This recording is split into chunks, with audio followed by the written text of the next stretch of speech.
किसी भी परिस्थिति में तुम्हारे मन में कमजोरी नहीं आनी चाहिए। चाहे जैसी परिस्थिति तुम्हें याद होना चाहिए, ये इष्ट के द्वारा पास करके भेजी हुई परिस्थिति, मैं डगमगाऊं क्यों, मैं भयभीत क्यों हूं? कोई न कोई बहुत मंगल विधान मेरे इष्ट ने भेजा है परिस्थिति, इसलिए मैं मस्ती से रहूंगा, चाहे जितनी बुरी स्थिति क्यों ना आ जाए।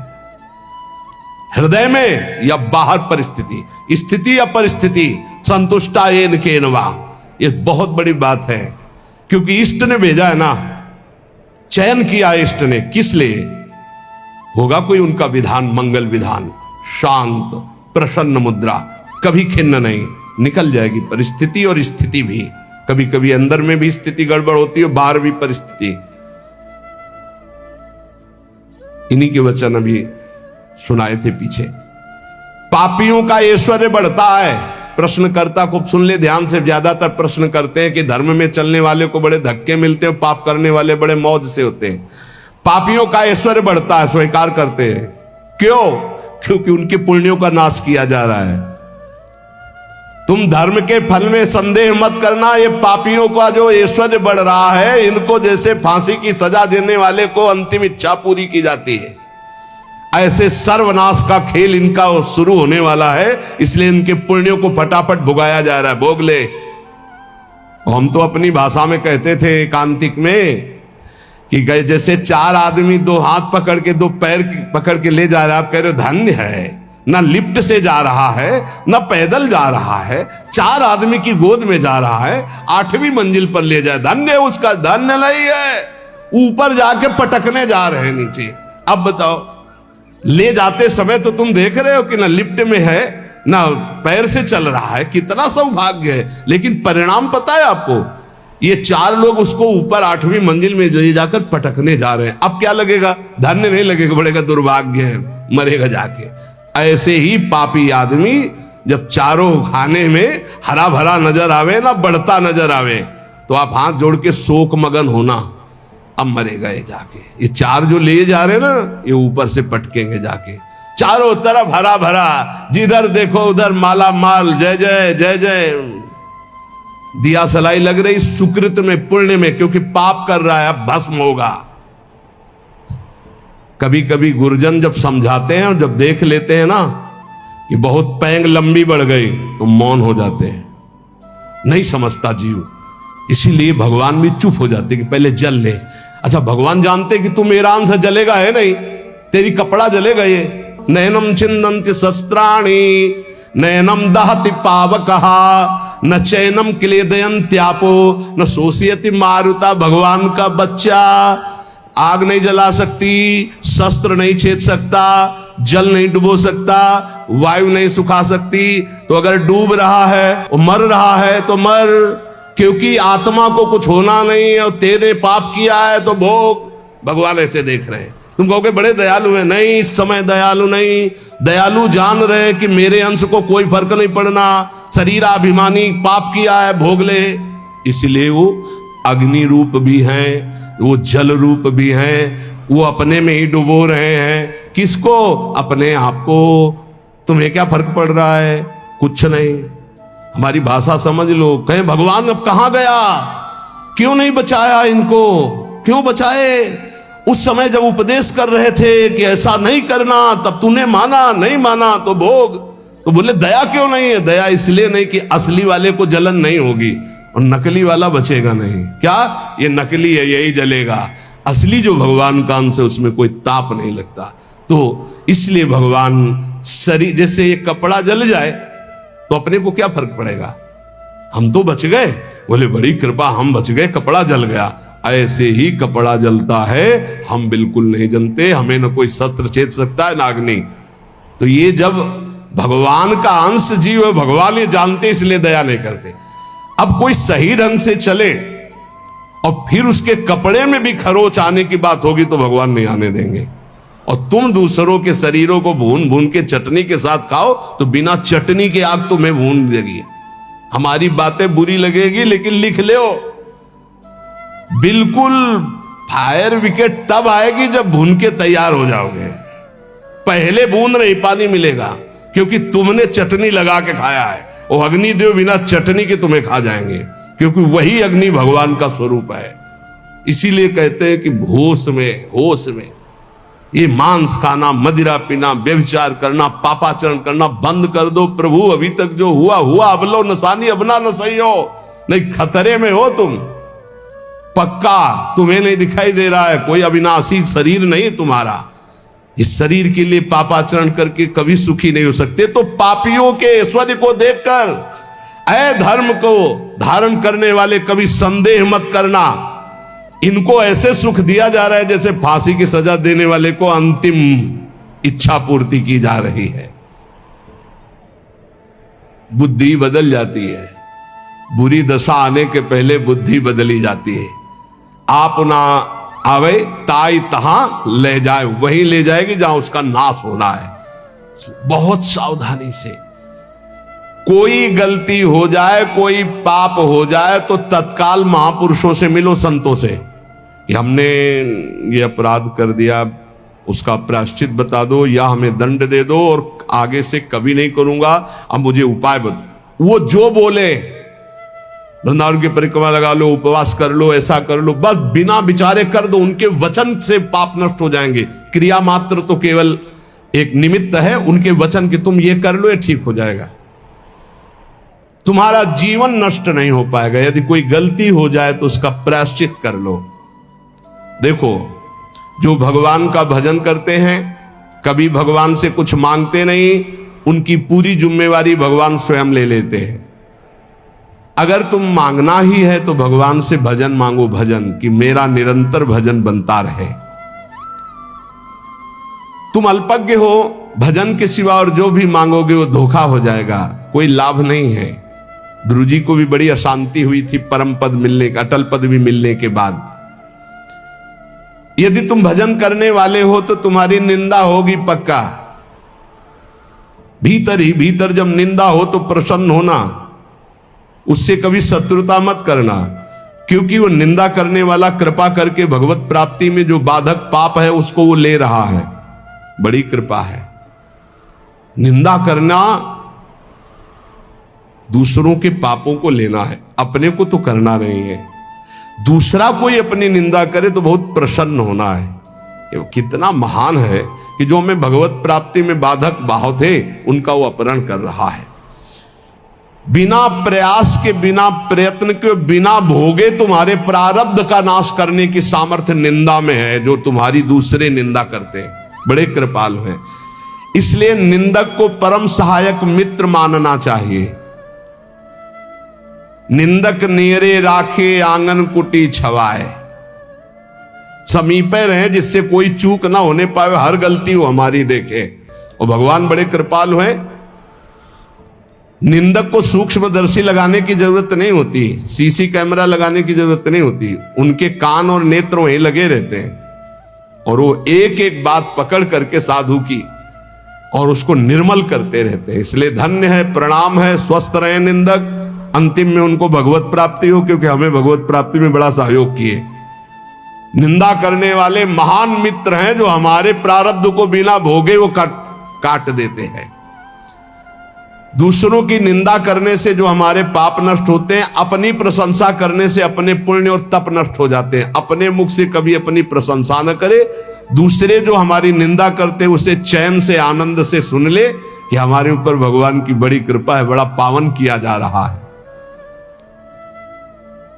जब तक तुम्हें आत्मानंद का अनुभव न मिले, भगवदानंद का अनुभव न मिले, तब तक विषयानंद से दूर रहना, विषयानंद के भोगी पुरुषों से दूर रहना। भगवदानंद का अनुभव करने वाला चक्रवर्ती सम्राट को भी एक तिनके के बराबर समझता है। सुरपति नरपति लोकपति जिनके भावे घास।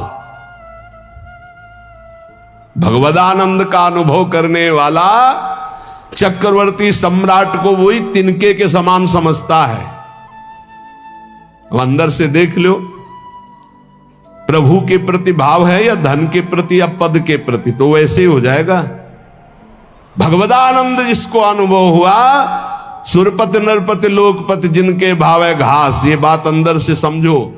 अपमान किसी का करना नहीं, पर अंदर से किसी के प्रति ऐसा भाव न रहे कि धन को लेकर, रूप को लेकर, अभिनय को लेकर, पद को लेकर के हमारा गर्व है कि हमारे पास अमुक आए, हमारा गर्व है कि हमारे पास परमहंस आए, अवधूत आए। हमारा गर्व, ये उनका सौभाग्य है कि उनको एक बार इस रज में माथा रखने का सौभाग्य मिला। ऐसा करो कि अब कुछ करना न पड़े, ऐसा करो कि मां के गर्भ में वास अब ना करना पड़े, ऐसा करो कि मनुष्य जन्म अभी आखिरी जन्म हो और हम श्री भगवान को प्राप्त हो जाएं। अगर माली से संबंध रखोगे तो पुष्प वाटिका का कोई भी फूल तुम चयन कर सकते हो। ऐसे ही यदि तुम भगवान से संबंध रखोगे तो अनंत ब्रह्मांड भगवान की पुष्प वाटिका है। किसी भी ब्रह्मांड में स्वतंत्र रूप से तुम जा सकते हो। कैसे? जैसे माली के होकर बगीचे में घूमो, आनंद ले रहे हो, कोई फर्क नहीं पड़ता। लेकिन एक जंगल में जाके भटक गया है वो, और एक जो माली के साथ उसी जंगल में आनंद ले रहा है वो, एक जो जेल में कैदी बना है वो, और एक जो जेलर बनकर वहां कैदियों के बीच में है वो, दोनों में अंतर है। अब कैदी बन के नहीं रहना, अब जेलर बन के रहना है।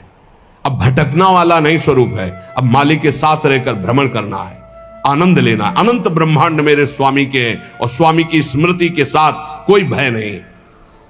अब ये कर्म बंधनों की जेल में नहीं रहना, ये मनुष्य शरीर पाकर अब स्वतंत्र होना है। ये बात अंदर बैठा लो। विषयी का संग साक्षात काले सर्प के संग के समान समझो। विषयी पुरुष का संग, ये विषयी पुरुष विष के समान है। इनके स्पर्श से, इनके संभाषण से, इनके दर्शन से इनके शरीर में चिपटे रहते हैं ऐसे परमाणु, जो तुम्हारे अंदर आएंगे और तुम्हारे भजन को जलाकर राख कर देंगे, भजन की वृत्ति को जला के राख कर देंगे। जितनी जल्दी हो सके अपने को जलने से बचाना चाहते हो तो विषयी पुरुषों का संग छोड़ दो। संगम त्यजेत मिथुन व्रति नाम मुमुक्षु, बहुत बड़ी बात है, इसको अंदर से समझ लो। प्रयत्न करो। विषयी पुरुषों का संग साक्षात भयावह विषधर सर्प के समान है, वो तुम्हारी समस्त साधना को चौपट कर देगा। विषय की अग्नि की चपेट में तुम अध्यात्म शक्ति को भस्म कर दोगे। इसलिए दूर, हमको यही देखना है। जब भगवान मोहिनी रूप के पीछे भाग रहे थे ना, तो बड़े बड़े जो पद्मासन लगाए बैठे थे, तो मोहिनी भगवान ऐसे करते हैं। देख लो, ये वो हैं जो ब्रह्मबोध प्रदान करते हैं, और मेरा ये वो रूप है जो ऐसों को भी पीछे दौड़ा तो भगवान के मोहिनी रूप का। ऐसे ही ये भगवान उदाहरण देते रहते हैं, भगवान ही उपदेश दे रहे हैं। पक्का समझिए, बहुत बहुत विचित्र, अतिशय प्रबल देव तो माया, जो शास्त्र कह रहा वैसे चलोगे बच जाओगे।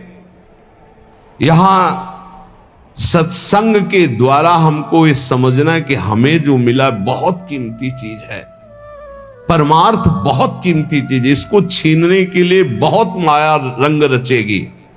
अगर आप कोई वासना लेकर इस मार्ग में चलेंगे तो वही वासना अंतर की माया जानकर तुम्हारे आगे जाल फेंक देगी और तुम्हें रोक लेगी।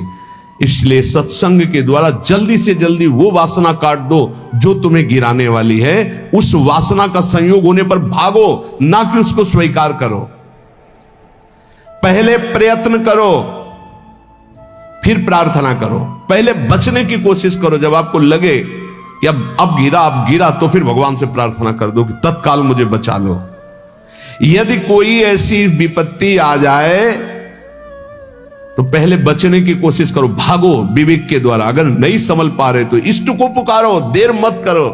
विषयी पुरुष का आश्रय और संग आपको नष्ट कर देगा।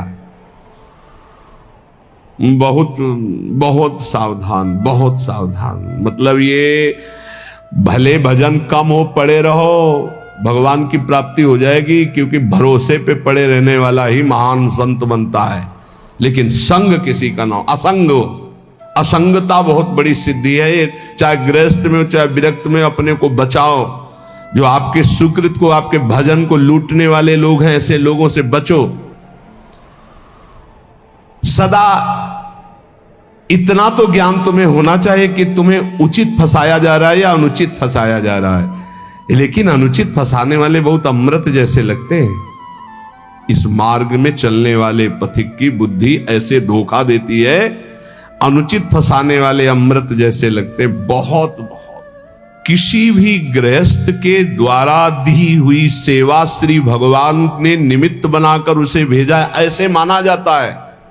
एहसान कभी नहीं माना जाता। ध्यान रखना, साधुता में, जो साधुता में निमित्त माना जाता है। जैसे आप आए और कुछ, तो हम ये देखते हैं मेरे प्रभु आए हैं, मेरे आराध्य देव, इस रूप का जो निमित्त बनाकर हमारे पास भेजना मेरे आराध्य देव। तो हमारी आसक्ति आराध्य देव में, ना कि उस व्यक्ति में। अगर व्यक्ति में तो गया, ये चाहे गृहस्थी में चाहे विरक्ति में, बात अंदर से समझ लीजिएगा। सदा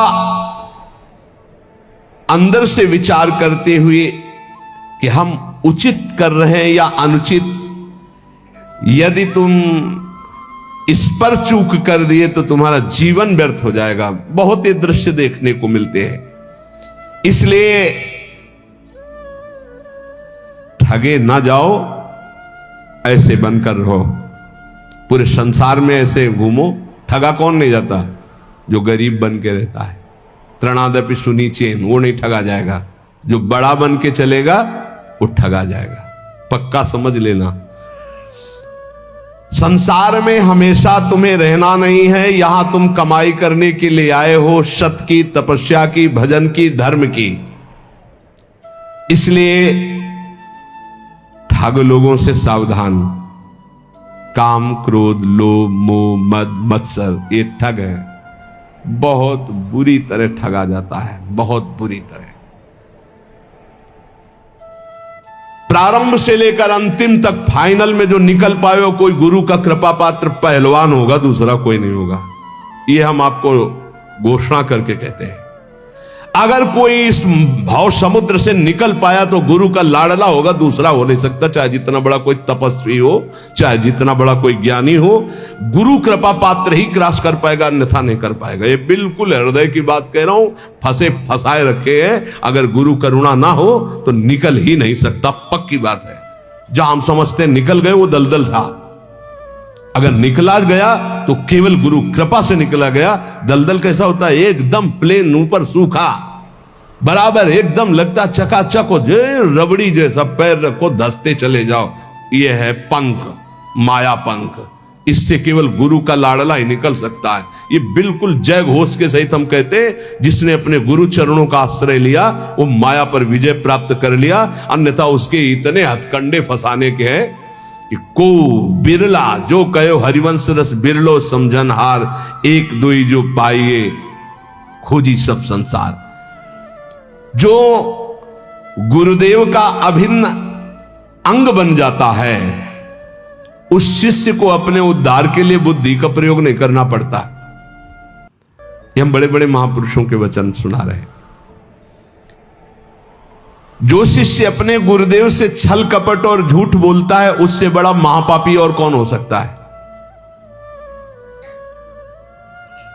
एक बार एक महापुरुष ने कहा था कि संसार में कहीं भी झूठ हो जाए, कपट हो जाए, पाप हो जाए, तो एक जगह है गुरुदेव का घर, गुरुदेव के चरणारविंद, जहां खुला बेपर्द हो जाना चाहिए। बेपर्द का मतलब, महाराज ऐसी गलती हुई, ऐसे पापी हूं, ऐसा नीच। वहां बिल्कुल भय मत करो, झूठ मत बोलो, छल कपट मत करो। वो तुम्हें डांटेंगे, भगा देंगे, तिरस्कार करेंगे, कभी हमारे सामने मत आना, जा ऐसा, वो सब पाप नष्ट हो जाएंगे। यहां कह रहे जो गुरुदेव का अभिन्न अंग बन जाता है, उस शिष्य को अपने कल्याण के लिए बुद्धि लगानी नहीं पड़ती। और जो गुरुदेव के सामने छल कपट और झूठ बोलता है, उससे बड़ा कोई पाप नहीं होता। कहां मोचन करोगे? सब पापों का मोचन करने वाले तो सदगुरुदेव भगवान है। भारी से भारी वैष्णव अपराध बन गया हो कोई भी, एक तो वो उपाय बताएंगे कि जाओ उन्हीं के पैर पकड़ो, नहीं हो रहा, अगर वो कह दे कि जाओ सब कुछ नहीं, सब ठीक हो जाएगा, बिल्कुल संशय मत करो, कोई अपराध नहीं लागू होगा। ये हम तस्मात् शास्त्रम प्रमाणम की बात कह रहे हैं। गुरु माफ कर दे तो विश्व का भारी से भारी अपराध माफ हो जाता है। अगर कितना भी बड़ा अपराध बन गया हो और गुरुजी उलट कर ये कह दे कोई बात नहीं, जाओ कोई बात नहीं, तुम्हारा निश्चित सारे अपराधों से अपने आप प्रायश्चित हो गया उनके एक शब्द कहने से, कोई बात नहीं, जाओ कोई बात नहीं। बड़े से बड़े अनर्थ का नाश गुरुदेव के एक शब्द से हो जाता है, जाओ कोई बात नहीं।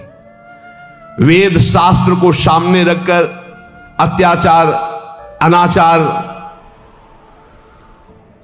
करना, झूठ बोलना, कपट करना, तो क्या तुम्हें यह पता नहीं कि प्रभु घटघटवासी हैं?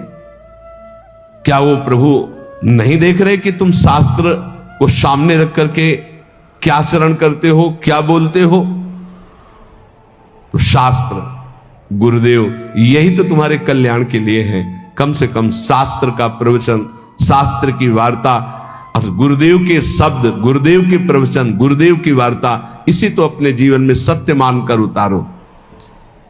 एक मनुष्य ने प्रश्न किया गुरुदेव से कि महाराज, भगवान नाम से सुना है कि सब काम हो जाता है, तो फिर संध्या, तर्पण, यज्ञ, दान ये सब करना चाहिए कि नहीं करना चाहिए?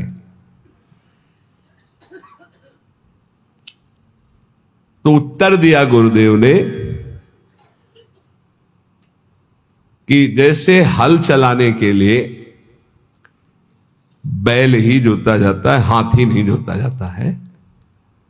हाथी से कभी हल नहीं चलाया जाता, बैल ही हल जोतने में लगाया जाता है।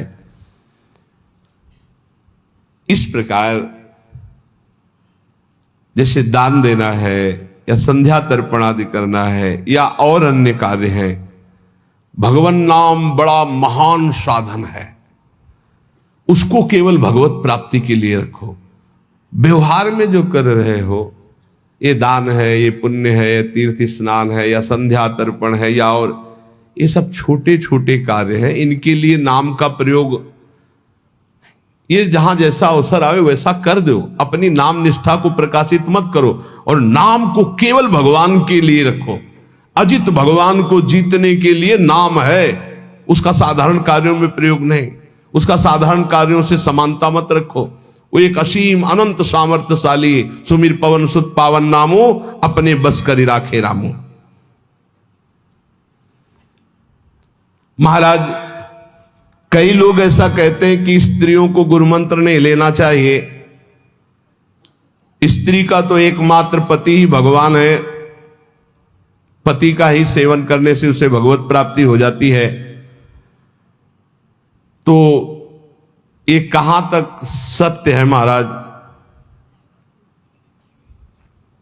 तो उनका भगवत प्राप्ति शब्द अलग है। लौकिक धर्म में पति पत्नी धर्म है, लेकिन भगवत प्राप्ति में शरीर धर्म को लेकर पति पत्नी है ना। भगवत प्राप्ति अध्यात्म धर्म से है, आत्म स्वरूप से। अगर पति पत्नी का ध्यान करते हुए मरे तो स्त्री शरीर को प्राप्त होगा ना।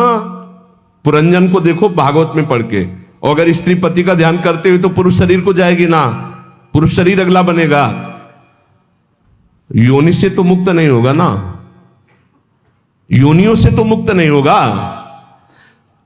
चाहे पुरुष हो या स्त्री हो, अगर उसको संसार से मुक्त होना है तो भगवान का भजन करना ही पड़ेगा।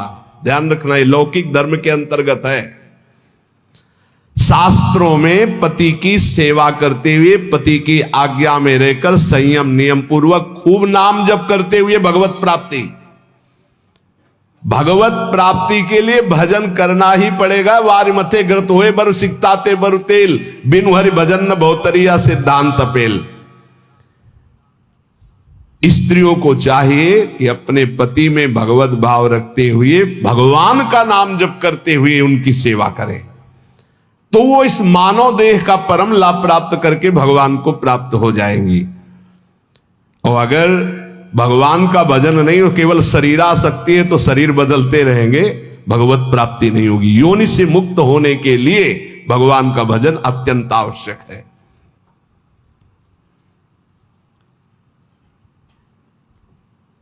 पति यदि परमात्मा का ध्यान करता है, स्त्री भजन नहीं करती, तो कहते हैं कि पति का हिस्सा पत्नी को मिल जाता है।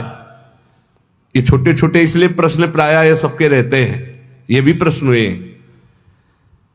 देखो, ये लौकिक पुण्य की बात है, लौकिक पुण्य की बात कि भाई दान कर दिया पति ने 5,000 रुपए वहां प्रयाग में जाकर, पत्नी घर में है तो 2,500 के उसके आ जाएंगे, पुण्य 2,500 का। लेकिन भगवान का भजन स्वयं करने से मुक्त होगा। भगवान की प्राप्ति, जीवन मुक्तता स्वयं भजन करने से होगी। पति परमात्मा का ध्यान करेगा तो परमात्मा को प्राप्त होगा, पत्नी परमात्मा का ध्यान करेगी तो परमात्मा को प्राप्त होगी। भगवत प्राप्ति एक अलग चीज है। और यदि अन्य कोई ध्यान होगा तो वह संसार में ही जन्मेगा। स्त्री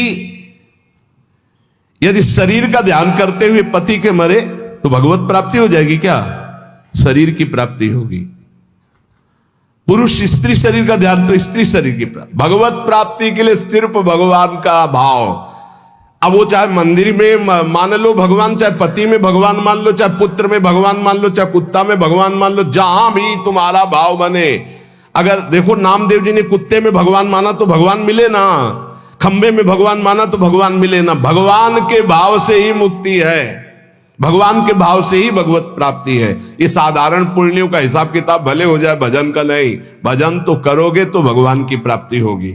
हाँ, अब जैसे कहा जाता है 21 पीढ़ियां तर जाती हैं, तो ये उसको सरकारी आदमी जो होता है उसके माता पिता को फ्री ट्रेन में नहीं होता है, परिवार के जनों को फ्री नहीं होता, तो ये है फ्री। पत्नी अगर भगवान का भजन करेगी तो उसके माता पिता का जो कुल है उसको उतारेगी। पति भगवान का भजन करेगा तो अपने माता पिता के कुल को उतारेगा, और दोनों मिलकर भजन करेंगे तो दोनों कुलों को उतार देंगे। भजन प्रत्येक जीव को स्वयं करना होगा, स्वयं से भगवत प्राप्ति होगी। अगर भजन नहीं करोगे, तुम्हारी जिह्वा में नाम जप नहीं चलेगा तो बात नहीं बनेगी। माता पिता कुल परंपरागत वो भगवान की बनाई हुई मर्यादा है, उससे पार होता है। जब भारत सरकार ऐसी व्यवस्था कर देती कि जो सरकारी आदमी होता है उसको गाड़ी बंगला मिलता है, उसके परिवार को जो सरकारी जैसे ट्रेन आदि उसमें फ्री आने जाने की कई व्यवस्थाएं हो, तो ऐसे ही भगवान ने व्यवस्था कर दी कि जिस कुल में भगवान का भगवत प्राप्त महात्मा पैदा हुआ तो उसकी आगे की पीढ़ी पीछे की पीढ़ी 21 पीढ़ियां तर जाती है। तो भगवान जैसा चाहे वैसा करे। लेकिन यहां जो प्रसंग चल रहा है कि पति भजन करे पत्नी मनमानी करे तो पत्नी नरक जाएगी और पति भगवान को प्राप्त होगा। पत्नी भजन करे और पति मनमानी करे, शराब पिए इधर उधर करे तो पति नरक जाएगा, पत्नी भगवान को प्राप्त होगी। क्योंकि लौकिक संबंध ये है, पारलौकिक तो हम सब भगवान के अंश है ना। ये वर्दी केवल स्त्री पुरुष की है। हमारा भाव समझ लिया जाए कि स्त्रियां अपने पति की सेवा में रहें, पति को भगवान का स्वरूप माने और खूब भगवान का नाम जप करें। श्री कृष्ण का स्वरूप मानकर पति की सेवा करना और श्री कृष्ण नाम जप करना, इन दोनों बातों से उनको भगवान की प्राप्ति हो जाती है। ध्यान दीजिए, स्त्री को जब मृत्यु का समय आता है तब पति के बाह्य स्वरूप का ध्यान नहीं, पति के आंतरिक स्वरूप का, आंतरिक स्वरूप श्री कृष्ण, उनका ध्यान करते हुए शरीर छूटे तो भगवान की प्राप्ति हो जाती है। बार बार मृत्यु के चक्र से बचने के लिए एकमात्र परमात्मा का ध्यान, चाहे स्त्री हो चाहे पुरुष, आत्यंतिक मृत्यु से छुटकारा केवल भगवान के भजन से मिलता है। इसलिए कोई भी हो, भगवान का नाम जब निरंतर करो, सब कल्याण ही कल्याण है। ये जो महापुरुषों के अलग अलग संतों की हम बातें चयन करके लाते हैं, आपको सुनाते हैं, आप इनका मनन कीजिए और अपने जीवन में उतारिए। यहाँ के सत्संग का एकमात्र उद्देश्य है भगवत प्राप्ति।